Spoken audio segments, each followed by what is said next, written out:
अस्सलाम वालेकुम नाजरीन, कैसे हैं आप? उम्मीद करता हूँ आप खैरियत से होंगे। चैनल सब्सक्राइब करते रहें ताकि जो वीडियो मैं बनाऊँ वो आप तक पहुँचे। मैंने आपसे बहुत दफ़ा रिक्वेस्ट की है कि चैनल सब्सक्राइब करते रहें ताकि जो वीडियो बनती है वो आप तक पहुँचती है। इस वजह से है कि जो वीडियोज़ मैं बनाता हूँ या मैं जो इल्म देने की कोशिश करता हूँ लोगों को, वो एक उसका नुक्ता नज़र अलग है। मेरा नुक्ता नज़र कतई तौर पर किसी को शर्मिंदा करना, किसी को क्रिटिसाइज़ करना, तनकीद करना, नज़रअंदाज करना बिल्कुल नहीं है। मेरी हमेशा से ये कोशिश रही है कि जो असल एस्ट्रोलॉजी है, असल इल्म नजूम है, असल ज्योतिष विद्या है, वो लोगों तक पहुँचे। आज हमने एक ऐसा मौजू चुना है जो शायद ज़िंदगी में आपने पहली मर्तबा इस पर कोई कमेंट सुना हो। लोगों ने आज तक, मैंने तो अपनी ज़िंदगी में कभी इस बात को डिस्कस करते हुए लोगों के साथ कभी नहीं सुना, और ना ही लोग इस चीज़ पर बहस करते हैं।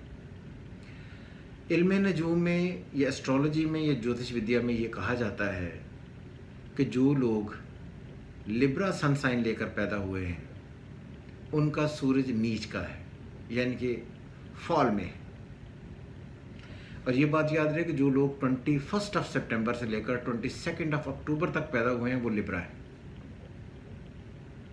और सारी दुनिया की एस्ट्रोलॉजी में यही पढ़ा जाता है कि सूरज जब भी लिब्रा में आता है तो ये फॉल करता है। फॉल से मुराद ये है कि ये नहस हो जाता है। नहस होने से मुराद ये है कि जो भी आदमी है उसकी ज़िंदगी में सन नहूसत भरता है। कैसी अजीब सी बात है। सबसे पहले ये है कि एस्ट्रोलॉजी में सन, जिसे सूरज कहते हैं या सूर्य हिंदी में कहा जाता है, ये फादर को डील करता है। इसका मतलब ये हुआ कि हम ये कहें कि जो लोग लिब्रा में पैदा हुए हैं उनके वालिद के साथ ताल्लुकात ठीक नहीं होंगे, उनके और वालिद के दरमियान एक इख्तलाफ रहेगा, या उनके वालिदैन उनकी ज़िंदगी में इब्तदाई उम्र में मर जाएंगे, या वालिद के साथ इख्तलाफ में ज़िंदगी गुजरेगी। क्या ये ज़रूरी है? नहीं। इसीलिए मैं आगे जाकर आपको ये बताऊंगा कि सन असल में लिब्रा में होता कैसे।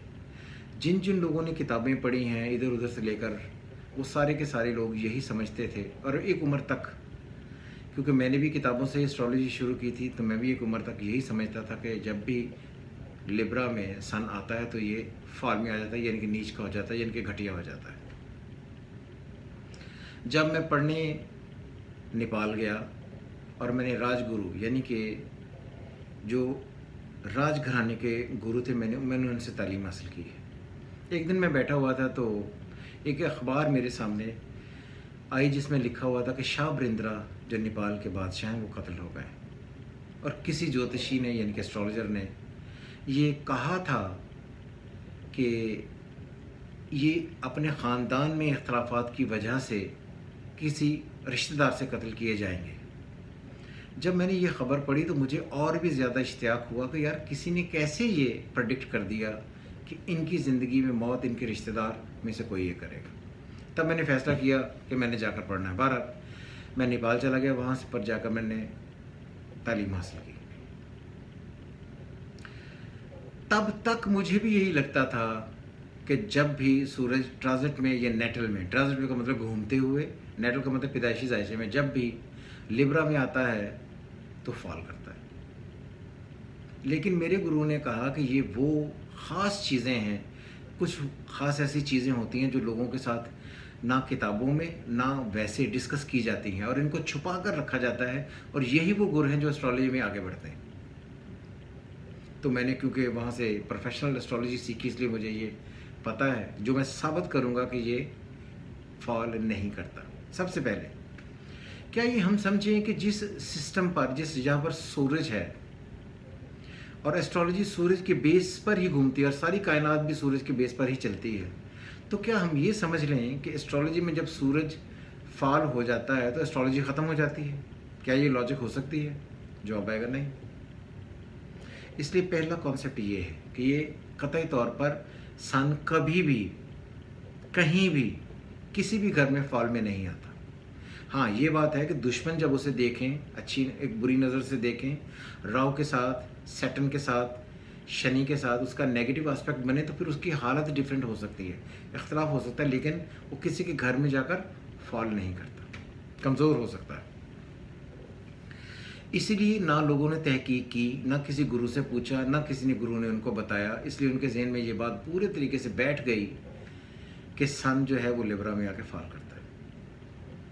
अब ये देखिए कि सन का अपना घर लिब्रा नहीं है, वो वीनस के घर में आकर बैठता है। वीनस को कहते हैं लॉर्ड ऑफ ब्यूटी, खूबसूरती, फर्टिलिटी, जरखेज़ी, फ्रूट्स, अनाज, और जहाँ जहाँ ज़िंदगी में खूबसूरती है, डेकोरेशन है, अच्छी चीज़ें हैं, लग्जरी है, ब्यूटी है, हर चीज़ जो आंखों को भाती है और आदमी को देखकर लगता है कि यार एक डिफरेंट किस्म का एक मज़ा आ रहा है, ये सब तमाम चीज़ें वीनस से पड़ी जाती हैं। जब सूरज वीनस के घर में जाता है तो इन चीज़ों को बढ़ाता है। इसीलिए कहा जाता है कि वो तमाम लोग जो बाय बर्थ लिब्रा है, उनमें एक्टिंग का या दूसरों के सामने आने का या अपने आप को प्रोमिनेंट करने का, अपने आप को फेम दिलवाने का, अपने आप को स्क्रीन पर देखने का, अपने आप को लोगों के सामने लाने का बहुत शौक़ होता है। तो इसका मतलब ये हुआ कि ये वो तमाम लोग हैं जिन्हें हर आदमी हर चीज़ में खुशी, बेहतरी, बढ़ोतरी, आला, लोगों के सामने फेमस होने और अपनी नुमाइश का शौक़ है। क्या ये शौक़ बुरा है? नहीं। इसका मतलब ये है कि जो सन अगर गरूब हो गया, ज़वाल में आ गया, नीचे आ गया, गिर पड़ा, तो फिर तो किसी की ज़िंदगी में ये खूबसूरती, फैशन, ब्यूटी, लग्जरी, स्क्रीन और ये बढ़ोतरी और लोगों के सामने फेमस होने के तो रुकना चाहिए था, गिरना चाहिए था, लेकिन वो बेहतर हो गए। और एक्टर वो होता है जो दुनिया के सामने परफॉर्म करे। तो जब आपकी बाय बर्थ प्लानिटरी कंडीशन कमज़ोर है तो आप तो परफॉर्म नहीं कर सकते। फिर दूसरा एक और मिथ जो है वो बड़ी डिफरेंट किस्म की है कि जी वीनस जो है ये एस्ट्रोलॉजी में बेगम को डील करती है और सन शोहर को डील करता है। सन का मजाज गर्म है और जो बेगम है उसको क्योंकि खूबसूरती से डायरेक्टली कंसर्न है, तो जब इनकी युति बनती है यानी कि ये जब करीब आते हैं तो सन जो है वो बेगम को मार देता है। इसलिए जब भी वीनस और सन इकट्ठे होंगे तो इंसान की बेगम नहीं रहती। ये कॉन्सेप्ट टोटली गलत कॉन्सेप्ट इसलिए है कि कतई तौर पर एस्ट्रोलॉजी में बेगम को और ख़ुसूसन पहली बेगम को वीनस डील करता ही नहीं है। इसका मतलब है कि हम ये एक ऐसे चीज़ों पर टिके हुए थे, हमने एक ऐसी चीज़ अपने इर्द गिर्द कायम कर ली जिसकी वजह से हमें बग़ैर तहकीक किए हम एक ऐसी बात पर आ गए और हमें समझ नहीं आई कि हमने क्या एब्जॉर्ब कर लिया। मैं ये पूछना चाहता हूँ कि अगर सन वीनस के घर में आकर, खूबसूरती के घर में आकर दुश्मन हो गया है, नहस हो गया है, तो इसका मतलब लिब्रंस का कलर तो ब्लैक होना चाहिए, क्योंकि उसने खूबसूरती की लॉर्ड को गहना दिया और जो खूबसूरती थी उसको डैमेज कर दिया। और इंडियंस ये कहते हैं कि जो भी आदमी अपनी ज़िंदगी में वीनस और सन यानी कि ज़ोहरा और सूरज साथ साथ लेकर पैदा हुआ है, तो ये दोनों क्योंकि आपस में दुश्मन हैं तो इसलिए उसकी ज़िंदगी में ये खुशी का सीन नहीं रहता और वो अपने फादर से, वालिद से लड़ता रहता है। इसका मतलब फिर ये हुआ, मैं ये पूछना चाहता हूँ, मेरा क्वेश्चन है इंडियन एस्ट्रोलॉजर से, और इसका जो जवाब वो ज़रूर दीजिएगा प्लीज़, कि जब भी सन और वीनस यानी कि सूरज और ज़ोहरा, सूर्य और ज़ोहरा जब इकट्ठे हों किसी एक जगह पर असेंडेंट में, तो आदमी का रंग कौन सा होता है? क्या काला होता है या गोरा होता है? जवाब आएगा गोरा होता है। भाई अब उस सूरज ने उस वीनस को डैमेज नहीं किया और गोरा हो गया। इसका मतलब ये कि जो कॉन्सेप्ट आप पढ़ रहे थे ये कॉन्सेप्ट गलत है। इसीलिए मैं समझता हूँ कि बहुत सारे ऐसे इंडियंस ने कॉन्सेप्ट्स भरे हुए हैं इंडियन एस्ट्रोलॉजी में जो आपको समझ नहीं आने देते हो, ये आपको बताते नहीं और आपको बेवकूफ़ बनाते हैं और आपके अंदर एक ऐसी मिथ और आपको अंदर माइंड में एक ऐसी चीज़ फिक्स कर देते हैं कि आप उन्हीं पर चलते हुए सारी एस्ट्रोलॉजी पढ़ते रहते हैं और सारी एस्ट्रोलॉजी गलत पढ़ लेते हैं। इसकी एक और मिसाल ये है कि आप हिंदी की कोई भी एक किताब उठा लें, जब आप उस किताब का कंपैरिजन किसी दूसरी किताब से करेंगे तो उनमें फ्रेंडशिप और एनिमिटी, सैयारों की दोस्ती और सैयारों की दुश्मनी एक दूसरे से मुख्तलिफ लिखी होगी। और यही वो एक ख़ास चीज़ है जिसकी बुनियाद पर एस्ट्रोलॉजी काम करती है। आपने हर किताब में अलग फ्रेंडशिप और एनिमिटी पढ़ी होगी, दोस्ती और दुश्मनी। जब आपकी बेस ही ठीक नहीं है, आपको ये पता ही नहीं है कि प्लैनेट्स एक दूसरे के दोस्त होते हैं या दुश्मन, तो आप किस बेस पर ये बात करके सारी एस्ट्रोलॉजी को घुमा देते हैं और कंफ्यूज कर देते हैं। इसलिए बहुत सारे एस्ट्रोलॉजर्स ऐसे हमारे पास भी आते हैं जो कहे, ये मुझे कईयों ने कहा है कि जी 10-10 साल हो गए, 20-20 साल हो गए मुझे एस्ट्रोलॉजी पढ़ते हुए, मुझे आज तक फ्रेंडशिप और एनिमिटी समझ नहीं आई। अजीब ही बात। इसलिए ये ख्याल रहे कि वो तमाम लोग जो लिब्रा में पैदा हुए हैं वो बाय बर्थ लकी हैं, वो नहस नहीं हैं, कतई तौर पर नहस नहीं है। इसीलिए कहा जाता है कि लिब्रन्स खूबसूरत होते हैं, ज़िंदगी में एंजॉय करते हैं, मस्ती करते हैं, ज़िंदगी भरपूर जीते हैं, फॉरेन ट्रैवलिंग करते हैं, उनका एक अपना मुकाम होता है, एक अपना स्टेटस होता है। तो अगर ये सारी चीज़ें पॉजिटिव हैं तो नेगेटिव कैसे हो गया? ख्याल करने से या किसी के बताने से कोई चीज़ नेगेटिव नहीं होती। अभी दूसरा सॉरी, मैंने 2 दिन पहले अभी एक वीडियो बनाई जिसमें मैंने कहा कि अक्टूबर का महीना इमरान खान साहब के लिए कैसा होगा। Imran Khan and October 2019। एक साहब ने कमेंट करते हुए मुझे ये कहा कि जी वीनस जो है ये सियासत को डील ही नहीं करता, तो आपको तो इतना ही पता नहीं है, और उस पर कमेंट देने शुरू कर दिए। मैं ये कहता हूँ कि ignorance is a blessing. English में एक बहुत बड़ा फिक्र है कि अगर आपको किसी इल्म का पता, किसी चीज़ का पता नहीं है तो ये आपके लिए ब्लेसिंग है। Sorry again. या तो आप वो इल्म सीख लें या आप किसी ऐसे गुरु को तलाश करें जो आपको ये बातें समझाए। चंद किताबें या कुछ किताबें पढ़कर अगर आप ये समझते हैं कि आप गुरु बन गए हैं तो फिर आप मेरी जगह पर ही होते और कोई ना कोई इस वक्त वीडियो अपलोड कर रहे होते और लोगों को ये सिखा रहे होते।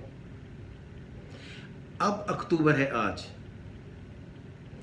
अगर आज देखें पाकिस्तान में तो इस वक्त मैंने ये वीडियो उस वक्त अपलोड की थी जब इमरान खान साहब अमेरिका में थे और फिर वो पाकिस्तान आए। तो अब आज अक्टूबर में अभी इन दिनों में 8 वफाकी वज़रा और सूबाई वज़रा को तब्दील करने की बातें हो रही हैं। इसका मतलब ये है कि अगर वफाकी वज़रा को या सूबाई वज़रा को तब्दील करने की बातें हो रही हैं तो वीनस सियासत को डील करता है। दूसरी बात यह है कि आज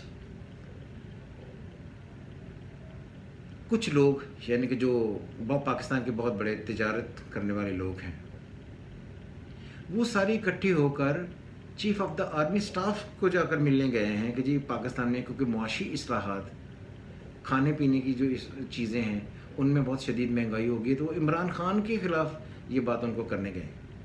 अब इमरान खान वज़ीर आज़म पाकिस्तान है और वज़ीर आज़म पाकिस्तान होना एक पॉलिटिकल डेजिग्नेशन है, तो इसीलिए वीनस पॉलिटिक्स को डील करता है। जिसे नहीं पता तो इसलिए वो कोशिश करे कि पहले सीखे फिर ये बात करे। अब मुझे बताएं कि जब सिनेरियो में 8 वज़रा चेंज हो जाएंगे, क्या पाकिस्तान की तारीख में पहले कभी ऐसा हुआ? अब ये होने जा रहा है।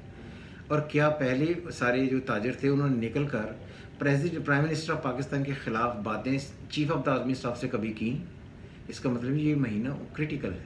फिर ये बात है सबसे ज़्यादा इम्पॉर्टेंट कि हम कहते हैं कि जी पॉलिटिक्स को जी चले ये मान लिया कि किसी भी तरीके से जो वीनस है वो एक्टर्स को तो डील करता ही है मगर पॉलिटिक्स को डील नहीं करता। अब आप एक्टर्स के नाम सुने जिन्होंने अपनी ज़िंदगी में पूरी दुनिया में नाम कमाया।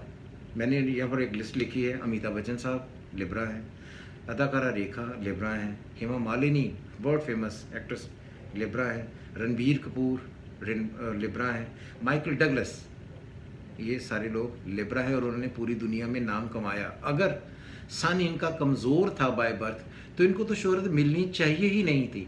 और ये वो तमाम लोग हैं जो देखने में भी खूबसूरत लोग हैं, अच्छे कलर इनके, इनका नाम, फेम, वेल्थ, प्रॉस्पेरिटी, फिल्म्स, हर चीज़ सामने आई। पॉलिटिक्स, कुछ लोग जो कहते हैं पॉलिटिक्स वीनस पॉलिटिक्स को डील नहीं करता। Margaret thatched Libra, Abdul Kalam Azad India के जो सदर बने रहे लिब्रा हैं, महात्मा गांधी इंडिया के जिन्हें बहुत महान लोग कहते हैं समझते हैं लिब्रा थे, रशिया के प्यूटन जो इस वक्त भी साहिब इक़्तिदार है लिब्रा हैं, जिमी कार्टर यूएसए का प्रेसिडेंट भी लिब्रा है। मैं ये पूछना चाहता हूँ कि ये लोग इन्होंने 2 डिफरेंट सेक्टर्स में अपने नाम बनाए। इसलिए राजेश खन्ना एक्टर था लेकिन पॉलिटिक्स में आया, सुनील दत्त एक्टर था पॉलिटिक्स में आया, अमिताभ बच्चन पॉलिटिक्स में आए, उसके बाद सारे एक्टर जो होते हैं जैसे जयप्रदा, फिर उसके बाद अमिताभ बच्चन की जो बेगम है वो पॉलिटिक्स में आई। इसका मतलब कि वीनस का डायरेक्टली कंसर्न दो चीज़ों से है। वन इज़ सोशल, जिसे हम कहते हैं सेटअप, जिसे हम एक्टिंग कहते हैं या फिल्म्स कहते हैं या ब्यूटी कहते हैं या स्क्रीन कहते हैं या मीडिया कहते हैं, स्क्रीन वाला मीडिया। और सेकंड पॉलिटिक्स। इसलिए ये बात कतई तौर पर आज याद रहे। कोई और बातें भी हैं जो मैं आपको शायद इसमें नहीं बता सकता, लेकिन कतई तौर पर सन लिब्रा में फॉल नहीं होता आज के बाद। वो तमाम लोग जो पहले हमेशा ज़िंदगी में ये पढ़ते रहे हैं कि लिब्रा में सन आकर फॉल होता है, नीच का होता है, कतई तौर पर ये कॉन्सेप्ट गलत है। इस कॉन्सेप्ट को कोई चैलेंज करना चाहता है तो कर ले, लेकिन कतई तौर पर यह कॉन्सेप्ट ठीक नहीं है। इसलिए इन सारी तोहमात से बचें और एस्ट्रोलॉजी असल सीखें। जो लोग उन पुराने कॉन्सेप्ट्स पर चलकर अपनी ज़िंदगियों में आज तक ये गलत रीडिंग्स देते रहे, वो नेक्स्ट टाइम अपनी रीडिंग्स ठीक करें। मैं समझता हूँ कि आपको ये वीडियो पसंद आई होगी। आपको बहुत शुक्रिया। खुदा हाफिज़। आपने अपने कमेंट्स मुझे लिब्रा में यानी कि सेट सन इन लिब्रा में ज़रूर भेजने हैं। आपका बहुत बहुत शुक्रिया। खुदा हाफिज़।